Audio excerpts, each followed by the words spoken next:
Miranda had looked over her past sessions to prepare herself for the next client. It was rather surprising that Lenny was actually smarter than her family initially pointed out. They all believed that she was just the kind of girl with a dim outlook and a lot of fangs.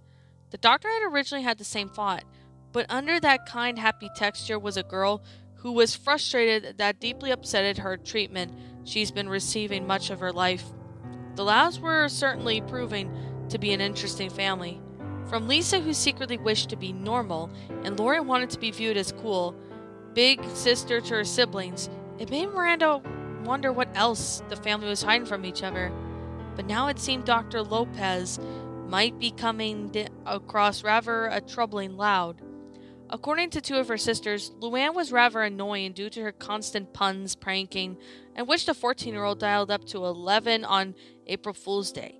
Even the parents had shared similar statements. Miranda was taking this info in with a grain of salt, until Luann found herself opening up. But she did all those claims that the doctor would have find out one important aspect. What is the reason behind the massive prank attacks? Someone soon knocked at the door before a brunette-haired girl with braces poked her head in. Dr. Lopez? Yes, I'm guessing you're Luann. Yep, I am. I am Luann Loud at your service. I make a joke right now, but I'm banned from doing so comedy-related, the jokester explained, giving a small frown. Don't worry, your father did explain me to take the extent of everyone's punishments, but I'll see if I can turn that frown upside down, Miranda quipped. So, Luann, from what I've heard, you're the family's comedian? Luann gave a small chuckle before shutting the door and making her way to the lounge chair. Yep, I live and breathe it. As the price for laughter, everyone gets a smile. Would you say that you're pretty good at it? For the most part, yes. I used to run a website called Luann Out Loud's Comedy Channel, a video channel hosting my various comedy routines. I also run a side business where I host as a clown for birthday parties. Not only that, I practice ventriloquism, juggling, balloon animals, miming, even baking on some side, and of course cracking jokes, Luann proudly stated. But sadly I can't do any of those anymore. Well, I see. As you get us started, I want to get to know you better. I want to understand, how did you become Luann Loud? The brunette nodded. Fire away, Admiral. So, what exactly did you start practicing comedy? And on that note, why did it interest you so much? Luann then scratched her head as she looked up at the ceiling. Well, I was getting into comedy when I was 7. During one day at school, I accidentally slipped on a banana peel and crashed into a teacher, making him fall on his butt. A lot of people laughed afterwards. Like most kids, I was embarrassed by it, but I didn't think it was that funny, but others said I was hilarious in a good way. Before then, I was hardly had any friends, and most people made fun of me because of my teeth. It's the reason why I wear braces, to be honest. The jokester rubbed her buck teeth. You know, that was my name back in elementary school. It wasn't Luann Loud, it was Braceface. I used to hide my teeth wearing a fake smile mask sometimes, but it didn't work. Until someday, some people still call me by that horrid name. I didn't let it bother me as much as I used to, but I still get annoyed by people mentioning my teeth. Probably more than those stupid preppy girls who made fun of my so-called fashion sense. But still, I'm no stranger to those situations.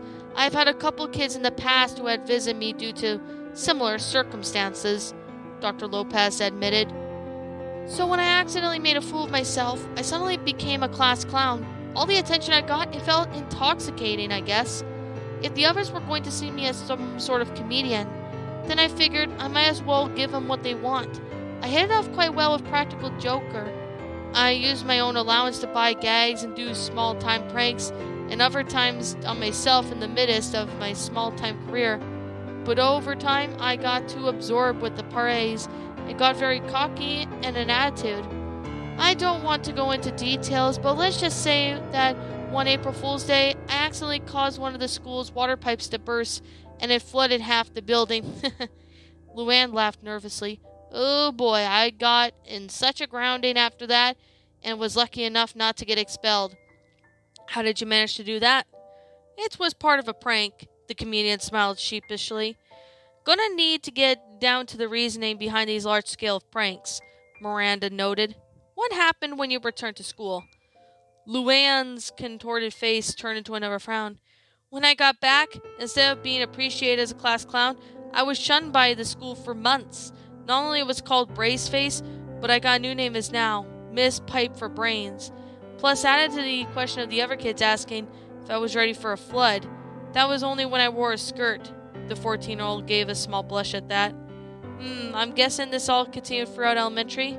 Somewhat. I had a lot of time to think about it where I went wrong. And after some advice that Dad had been doing digging, I realized that there was more to comedy than just cheap tricks and pranks. I didn't realize it at first, but despite everything that happened, I liked making others laugh. They usually say that laughter is the best medicine. In order to do that, I had to learn not to get the others to laugh, but I had to learn to laugh at myself. Since then, I started getting into comedy, making puns, practicing juggling, and when I was 9, I first purchased my ventriloquist dummy, Colonel Crackers. He wasn't working out, so over time I dumped him for a better dummy, my beloved Mr. Coconuts.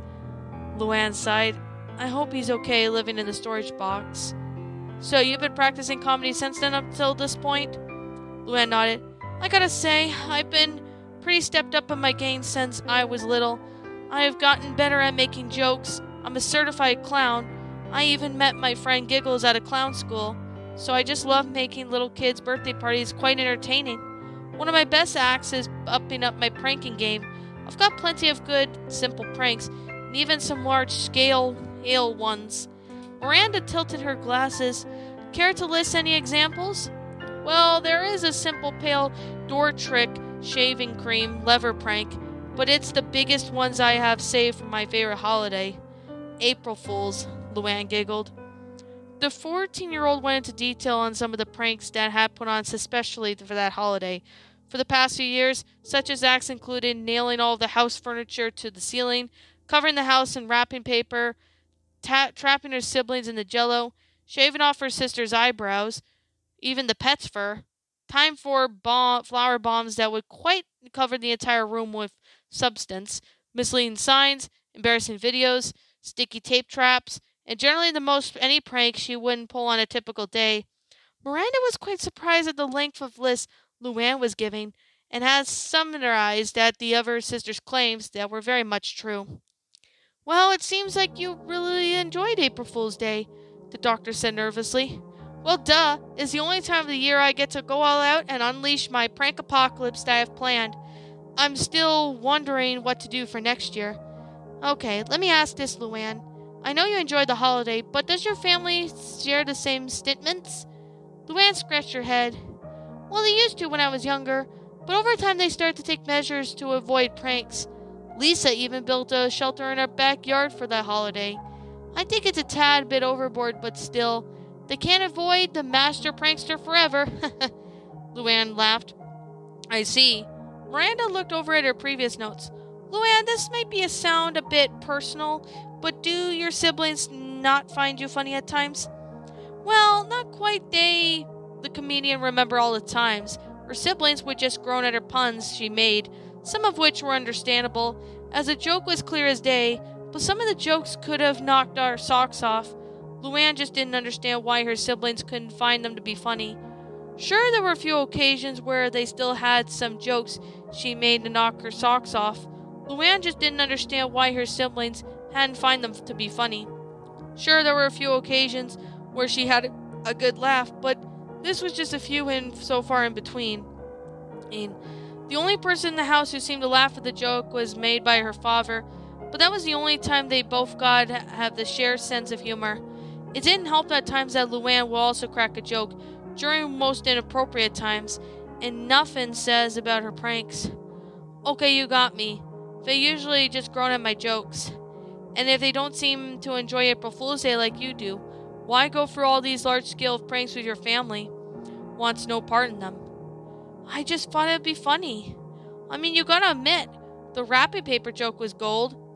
Yes, well, I'll give you the credit for the amount of dedication you put into your work, but I think it's clear that while you certainly enjoy the spirit of the holiday, your family certainly doesn't.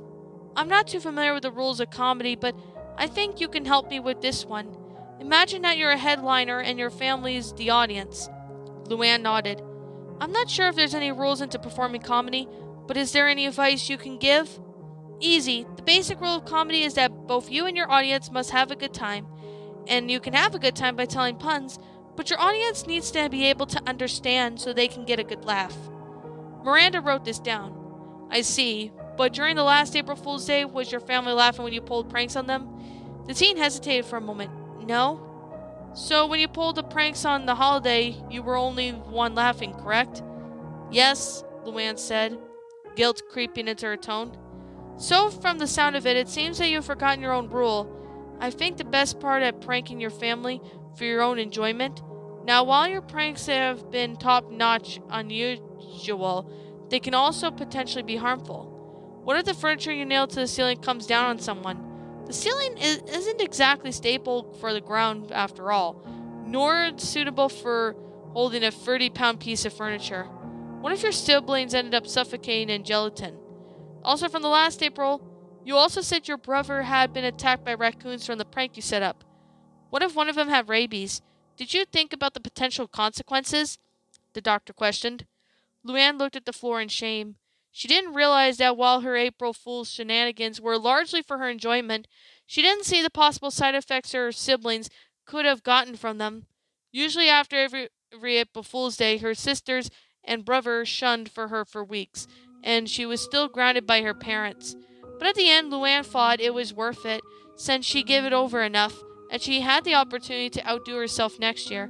But after going into detail with the therapist, Luann realized, and she looked more like a sadistic loon who just took joy in harming others for a cheap laugh. No, I haven't looked at it that way. Her voice was barely above whisper. Lopez saw that the girl was almost on the verge of crying. She lent her the tissue box. One of the things she didn't like about her job was giving people the hard truth, because she knew how hard it was to face the facts and then to lie to yourself and say everything was okay. Sorry about that, Luann, but it must be said. It's fine, I guess. I didn't realize it myself. I love April Fool's Day so much that I don't care if someone got hurt, as long as I found it funny. Last April, I made Lincoln go through all my pranks when he wanted to hide in his room.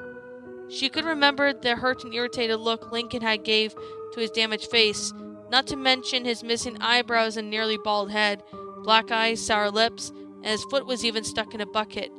All because she invited Ronnie Ann over, as she knew that would force him out of hiding. Luann had to admit that this was low, even for her.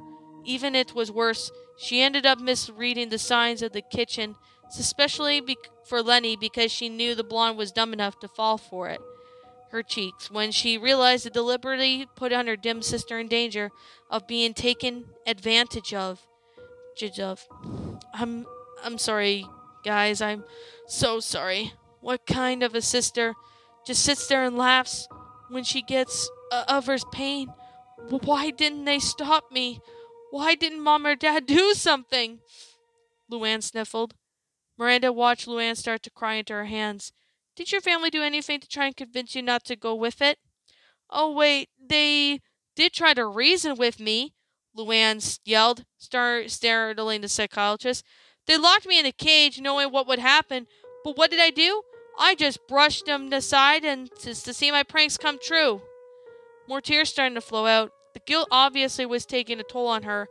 How could I do this to my own family? My parents aren't too afraid to stop me from doing pranks until it's too late. Is it? Is my family too afraid to stop me when I get like this? Luann wiped her eyes a little. I don't want them to end up like Lincoln. I can't let them end up like him. Luann, I can assure you that your family isn't afraid of you in some fashion that your brother is. Then tell me, Miss Lopez, why couldn't they do anything? It's literally 12 against 1. Oh, they could have done something to stop me? Or am I just too much of a monster for them to... too much? Luann curled up into a ball in the furniture. That I can't answer, Luann, but that's something we're going to have to figure out. When you see your family on April Fool's Day, It's clear you don't want to see them as the family members that you lived with your entire life. I feel that there is a bigger reason as to why you are on April Fool's Day. I believe the stems are on your past. Luann perched up her head and said, "My past? You said to yourself you had a hard time in grade school, and you're free to contact me if I'm wrong. But if this, please bear with me. From what I believe, the reason why you keep doing the things you did on April Fool's Day, because you've been bottling up the hurt and anger you've gained from the constant teasing and ridicule by your peers. You wish to get back at them, but you know you're unstable to do so without consequence. It probably doesn't help that your siblings find your jokes funny and most of the time, and as a result, you turn your anger onto them, and then that day comes, right? Or wrong?" Luann stared back at the floor. While it was true she hated the teasing she received long ago, she didn't think it would affect her all the way up to this point. She still saw herself as a monster who just pranked her family. Aside from the extra laugh on top of the funny acts that she performs for kids and her viewers online, what could the others think if they saw her like a monster, but of course like this side of her? The comedian didn't even clear up the understanding why she would go nuts on April Fool's Day, believing she just had a major itch to get rid of it by the time April 1st arrives. But the more she fought over Miranda's words, the more it made sense. Luann wished to prank the utter hell out of all those who constantly berated her for something she can't control. Something like those bullies came to fear her and make them eat their words. However, such time passes, and she wasn't exactly much of a fighter.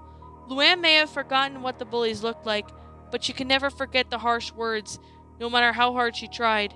She found herself an outlet of revenge that scarred her family, relishing the fact that they were powerless to stop her, and lived in fear of being her next prank.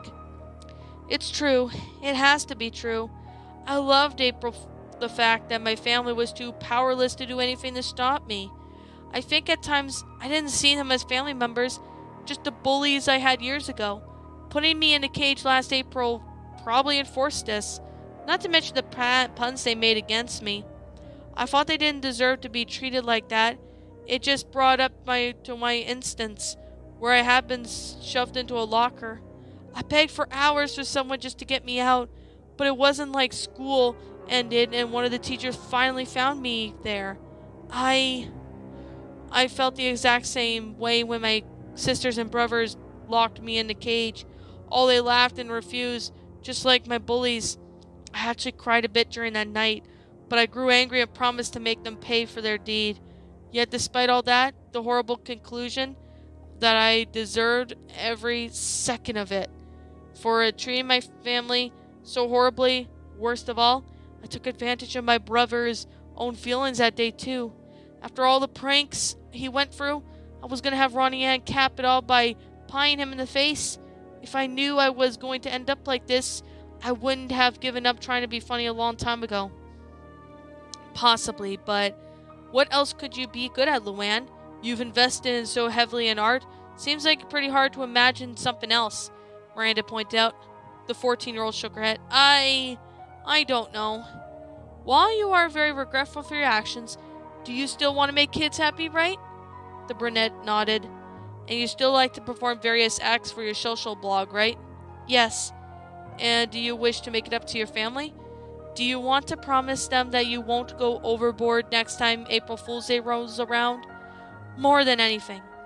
Then Luann, you're still a dedicated comedian. You're not a monster. Sure, you have misaimed your hidden rage towards your family, but if you're being bullied, you could have at least talked about it. Have you ever done so in the past? The teen shook her head. I was too afraid to talk about it. Well then, it's not too late to bring it up. After all, why is that you are here, correct? The girl nodded. I wanted to make amends with my whole family, especially to Lincoln.